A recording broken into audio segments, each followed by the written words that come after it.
Hi beautiful people, welcome to my channel. If you're new here, welcome, and if you are a returning subscriber, welcome back. It's great to have you in my little corner of YouTube where we speak all things adulting, faith, and lifestyle. Before we get started, make sure to hit that subscribe button. That red button must turn gray. Give this video a massive thumbs up if you enjoyed it. Comment down below what you enjoyed about today's video and what other videos you'd like to see. Share this with anybody and everybody who you think might need it. And last but not least, hit those notification bells so that you do not miss another video. So without wasting any more time, let us get straight into today's video. Welcome back, guys. It's another week, another Wednesday, another upload. You know what it is. I'm actually having a very rocky start to this year and I'm struggling to get back into my YouTube groove. Like, it's genuinely so difficult and I don't know what's happening. But anyway, before I get into today's video, please can you guys ignore any background noise that you guys might hear, because there's a lot happening in the complex. They're cutting the grass, there's banging upstairs, there's saws. Like, I don't know what's happening. But if I don't record this video now, you guys aren't gonna get a video this week, unfortunately. Because this week hasn't been cute. I'm recording this video on the day that it's supposed to go out because nothing is cute and you guys need a video. And I would love to bless you guys with the video. So yeah, now I'm rambling. Anyway, today's video, let me take these off. I probably have a glare. There's probably a glare. So today's video is all about my top productivity hacks that I use because there's so much happening in my life. I'm a 9-to-5 girl. I have so many side, gigs that I do, so many passion projects that I do, and in order for me to get everything done and to keep my head above water, I need certain things in place in order for me to get those done. So I thought it would be relevant for me to share this video at the beginning of the year because I know a lot of you guys have like plans to start, side hustles this year, plans to, do so many other things this year. And if you guys don't know how to be productive and make the most of your day, then you might not be able to reach those goals. So I'm sharing these with you guys, but before I get into the first one, if you guys have more productivity hacks, please do share them down below so that other people can learn from you guys as well. These are the ones that work for me, and these are the ones that I do personally on a day-to-day basis, but the list is infinite, so yeah, let's get into the first one. So the first thing I do to make sure I'm as productive and that I make sure I get the most out of my day is waking up early. My morning routine starts at 4:30 in the morning. And with that, I'm able to get more done. Unfortunately, I would love to be a 3 o'clock person, but I can't. But obviously, in order to do this, I need to sleep early as well. So I try to be in bed between 9:30 and 10 on a good night in consulting. Not really always possible, but I do try to get into bed between 9:30 and 10 o'clock every single day so I can get at least 6.5 hours of sleep, because I personally can't function without, at least 6.5 hours. That's actually pushing it. I usually can't function with less than 7 hours of sleep. So yeah, I wake up early, 4:30, my morning routine starts. And do let me know if you guys want a detailed morning routine of the things that I do on a day-to-day basis and why I wake up at 4:30 and what I do between 4:30 and between 4:30 and my first meeting of the day, or when my work day actually starts. Let me know and I'll be happy to share that with you guys. I have been putting it off for a while, so do let me know if you guys want that, and I'll definitely record that in the next coming weeks. So yeah, that's the first one, waking up early. By 4:30, my alarm has rung and my day gets started. The second productivity hack that I do is creating a manual, like a physical to-do list.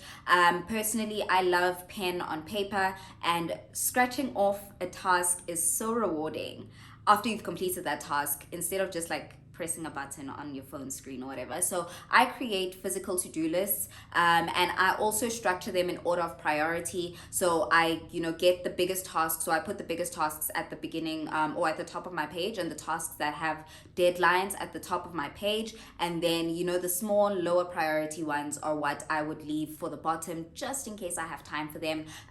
But I won't beat myself up if I don't get them done, right? So yeah, a physical to-do list, extremely important for me. I've tried digital ones as well. They just don't cut it. Like, I want to scratch. So physical ones work for me. And yeah, if those don't work for you and you want to use digital ones, definitely go for that. I think they are just, they're just as effective. Just I like pen on paper.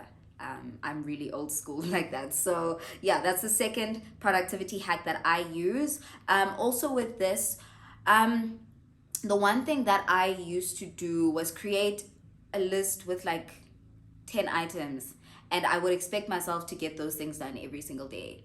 Make it make sense. I used to really think I was superhuman, and I would always beat myself up for it if I didn't get those tasks done, right? So that's when I decided to structure it in order of priority, but also that's when I decided to cut my to-do list short. If I have my top 3 burning items that need to be done, I'm happy, and then the other ones are ad hoc, maybe things like cleaning the house. I won't die if I don't clean the house today. It's on the list, I can move it to tomorrow, I won't die. Small things like that. So also just try to like make sure that you only have what you need to do, because the list will always be long. Maybe you can have 2 to-do lists, maybe a master one and one for the day. A master one is things that you need to get done, maybe studying for 2 hours today, or doing an online course, or recording a YouTube video. Small things like that can go on a master one, and then on your daily one, you have the daily tasks that you need to get done that day.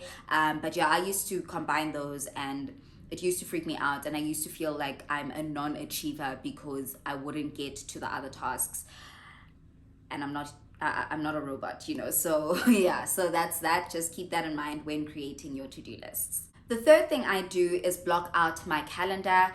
So what I've done firstly is merged my work calendar and my personal calendar, simply because I would always forget what's on my personal calendar. So I block out time on my calendar. So from 8 until this time, I'm doing this. From 10 until this time, I'm doing this. If I start with a task at 8 o'clock and I'm supposed to finish with it at 10 o'clock, and 10 o'clock hits and the time lapses and I haven't finished that task, I move on to the next task and I come back to it at the end of the day, if I have time. This is obviously dependent on deadlines for that specific task or anything, but I just felt that I would spend a whole day, for example, researching a specific topic, instead of saying I'm blocking out from 10 until 12 for research. What I found that time, or what I found during that time, I use, and what I didn't find, I will find during my next research slot. But yeah, like back in the day, I remember, especially when I was in varsity doing research, I would spend the whole day on research when I still have my coursework to do and stuff, and I'm just like, you wasted a whole day. Not wasted, but you could have gotten other things done as well. You could have gotten in an hour or 2 hours of studying a specific module and whatever. So that is something that I've been carrying into, that's something I've carried over from not just my varsity days, but into my work life as well. Because yeah, I know myself, I can get carried away, and once I'm in the groove of something, I don't want to stop it until I'm done. So I've had to force myself to put time restrictions on each task that I need to do.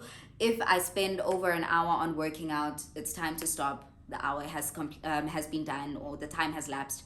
Let's move on to the next task. Small things like that. So definitely block out your calendar. I think also it helps with keeping track of what you did each moment of the day, so that at the end of the day you can say, listen, I actually used my time for A, B, and C. Because sometimes it's 4 p.m. and you don't know where the day went because you haven't ticked anything off of, or you've only ticked off one thing, whereas you could have said, I've done 50% of this or 70% of this, and then I moved on to something else and I completed that, and then, you know what I mean? So block out time in your day. That is something that I am a massive advocate for. Massive advocate for time blocking. Yeah, people call it time blocking. I just call it blocking out your calendar. But yeah, I think the specific term, is time blocking. Anyway, the fourth one is leaving my phone in the other room. So one thing I've learned about myself is that I'm a mindless scroller. So if I'm stressed, if I'm feeling very overwhelmed, if I'm feeling very emotional, I will spend hours scrolling through Instagram, scrolling through TikTok. I think my friends and my brother and siblings all know, if they get a lot of memes from me or a lot of reels from me that day, I'm probably not in a good headspace, because I'm mindlessly scrolling and I'm sharing everything that is funny or whatever with them. So I'm a hectic mindless scroller, and I do this because it's a form of stress relief for me, but it's not the healthiest or the most productive form for me. So I leave my phone in another room, because then in order for me to get to the phone, I have to stand up and put on shoes and go there, and I'd rather just leave the phone alone, you know what I mean? So that's something that has definitely helped me. But on top of this, I also put my phone on do not disturb quite a lot as well. I think I've mentioned this in previous videos. Like I am the president of Do Not Disturb. Like my phone is always on Do Not Disturb, especially when I have a busy day, because then I know I won't be picking up my phone for a phone call. Because if I pick up my phone for a phone call, once I'm done with that phone call, I'm going to check my social media, I'm going to check my WhatsApp, I'm going to just put your phone on Do Not Disturb. You'll call back the people that you call back later on. If it's really urgent, they'll leave more than 2 missed calls. If it's not urgent, then they'll send a text or something and you'll get to it when you get to it. So definitely leave your phone alone, because wow guys, sometimes actually take a look at your screen time, because this shocks me every time as well, especially on days where I'm stressed. Like yesterday being Tuesday, I was stressed, and my screen time, in as much as I had so much work to do that I barely even touched, my screen time I think was over 7 hours. Those 7 hours could be used doing so much. So check your screen time, and if it's too high for your liking, consider putting your phone on Do Not Disturb and putting it away, out of sight, out of mind, because I'm definitely one of those who runs to my phone when I'm stressed and overwhelmed and all of that jazz, or when I'm running away from work or whatever. So keep that in mind. The last tip is listening to instrumental music or neurological beats. I think that's what they're called, neuro beats. So these help me with my concentration. I personally have the concentration span of a goldfish. I don't know how I used to study for hours on end back in varsity, but I literally, a fly could fly past and I'm gone. Like literally, I have the concentration span of an infant. It is disgusting. So what I've seen is that when I listen to instrumental music when I work, or neuro beats when I work, I'm able to, concentrate for at least 40 hours. Wow, I wish. At least 40 minutes at a time, and then at least take a break, stand up, drink a glass of water or whatever, then get back to it again. It has definitely helped me concentrate for a bit longer, and that way I'm able to get more done, because studying in silence or doing stuff in silence, working in silence, just know after 10 minutes I'm gonna pick up my phone, or I'm gonna go on Google and Google something that is on my mind or whatever. So I definitely blast instrumental music. That is obviously if I'm working alone, or if I'm in the office or something. Like if my sister is here or whatever, then I obviously feel rude. But most of the time, 98% of the time, I'm working with instrumental music playing in the background. It's the only way I'll get work done, because my brain. That's all I'm gonna say. So I want to leave you with this. If you feel like you don't have enough hours in the day, perhaps you're right, but perhaps you're losing precious time not being productive. And I just want to remind you guys that being busy doesn't equate to being productive. This is something I had to learn the hard way.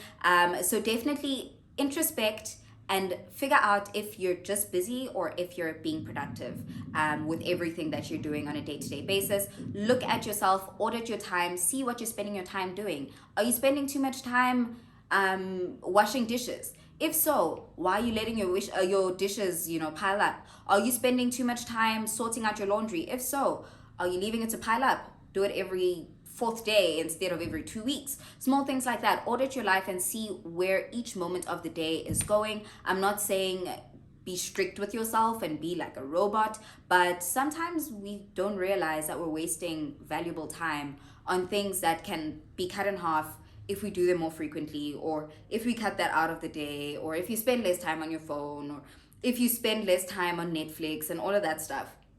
You can be a bit more productive. So being busy doesn't equate to being productive. I hope you guys are aware of that. And if you're not, start being aware of it. Definitely. Take it from me, who is always busy. I had to learn how to be productive as well, because my to-do list was always long. I was always running around like a headless chicken, but at the end of the day, I hadn't ticked off anything on my list. So yeah, anyway, that's that. So we've reached the end of today's video. Don't forget to leave your productivity hacks down below. We'll definitely learn from each other. I think it's very important that we share these tips, especially at the beginning of the year, because we want to achieve greatness this year. We are in 2023, which is 2020 me. If you don't know what I'm talking about, go back to my previous videos. I'll try and tag it in the video at the top, or leave it in the description box. 2020 me is all about smashing those goals, and you need to be productive in order for you to smash those goals. So with that, we've reached the end of today's video. Don't forget to comment, like, subscribe, and share this with anybody and everybody in your circle. And with that, with so much love and so much light from me to you, have an amazing rest of the day. Stay safe and God bless. Bye, guys.